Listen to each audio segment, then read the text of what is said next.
Mas mapapabilis na ang biyahe patungo sa hilagang bahagi ng Luzon sa pamamagitan ng Tarlac, Pangasinan, La Union Expressway o TPLEX. Kanina, pinangunahan ni Pangulong Noynoy Aquino at DPWH Secretary Rogelio Singson ang pagbubukas ng Tarlac City-Hirona Paniki section ng naturang expressway. May ulat on the spot, si Jam Sante. Jam. Yes, Rafi, maagang pamasko ang tawag ni Pangulong Noynoy Aquino sa pagbubukas ng bahagi ng TPLEX na lubos daw na makakapagpabilis ng biyahe papuntang norte. Kasama ni Pangulong Noynoy Aquino si DPWH Secretary Rogelio Singson at San Miguel Corporation President and Chief Operating Officer Ramon Ang sa pagpapasinaya ng Tarlac City-Hirona Paniki section ng TPLEX. Ang subsidiary ng San Miguel na Private Infra Development Corporation ang concessionaire ng naturang expressway.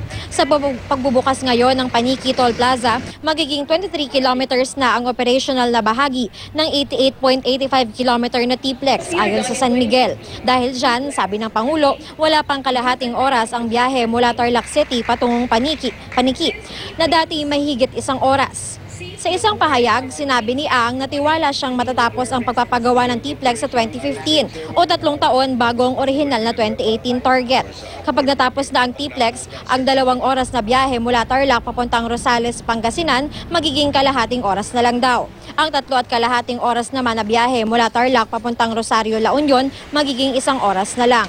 Kapag natapos na ito, iko-connecta ng TPLEX ang Maynila at malaking bahagi ng Central at Northern Luzon sa pamamagitan ng NLEX at SCTEX.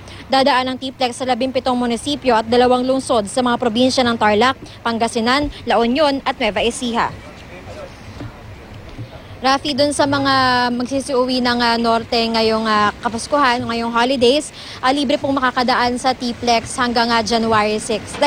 Libre pong makakadaan sa TPLEX dahil January 6 para maniningil ng toll fees. Rafi. Maraming salamat, Jam Sisante.